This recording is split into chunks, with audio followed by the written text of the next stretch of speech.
एक बार की बात है, जब भगवान श्री राम लंका विजय के बाद अयोध्या लौट आए, तब हनुमान जी अपने प्रभु की सेवा में निरंतर लगे रहते थे।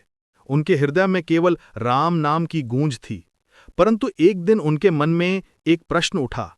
मैं तो श्री राम की सेवा करता हूं, लेकिन मेरा जन्म तो स्वयं भगवान शिव के अंश से हुआ है। क्या मुझे अपने आराध्य शिव से भी मिलना नहीं चाहिए? हनुमान जी ने निश्चय किया कि वे कैलाश पर्वत जाकर भगवान भोलेनाथ के दर्शन करेंगे। वे हिमालय की ओर निकल पड़े। बर्फ से ढके शिखरों को पार करते हुए उन्होंने ध्यानमग्न ऋषियों और तपस्वियों को देखा। अंततः वे कैलाश पर्वत पर पहुंचे, जहां भोलेनाथ समाधि में लीन थे और माता पार्वती उनके पास बैठी थीं। हनुमान जी ने विनम्रतापूर्वक झुककर चरणों में प्रणाम किया। भगवान शिव ने नेत्र खोले और प्रसन्न होकर बोले, पवनपुत्र हनुमान, तुम्हारे दर्शन से आज मेरा मन प्रसन्न हो गया।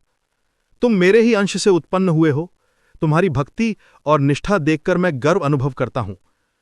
हनुमान जी ने नम्र स्वर में कहा, भगवान, मैं तो केवल श्री राम का सेवक हूं। आप मेरे आदि स्वरूप हैं। कृपा कर मुझे बताइए कि सच्ची भक्ति क्या है। भोलेनाथ मुस्कुराए और बोले, वत्स, सच्ची भक्ति वह है जिसमें भक्त अपने अहंकार को मिटाकर केवल प्रभु में लीन हो जाता है। तुमने स्वयं को भुला दिया है।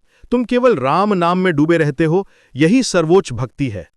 इतना कहकर भोलेनाथ ने अपनी जटाओं से गंगा की धारा प्रवाहित की और हनुमान जी के मस्तक पर छिड़की।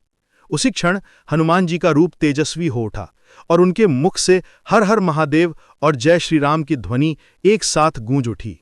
माता पार्वती मुस्कुराईं और बोलीं, स्वामी, देखिए, यही सच्चा भक्त है, जिसे न राम में भेद दिखता है न शिव में।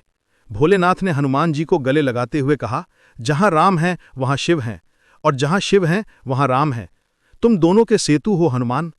उस दिन से हनुमान जी को शंकर सुवन केसरी नंदन कहा जाने लगा। वे वापस अयोध्या लौटे, पर अब उनके भीतर राम और शिव दोनों की भक्ति का एक ही प्रकाश जल उठा।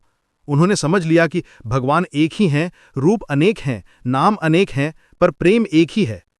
ये कथा सिखाती है कि सच्ची भक्ति में कोई भेद नहीं होता। जो राम का भक्त है वह शिव का भी प्रिय है, और जो शिव का उपासक है वह राम से भी अलग नहीं। भक्ति का अर्थ है अपने अहंकार को मिटाकर पूर्ण समर्पण के साथ ईश्वर में लीन हो जाना।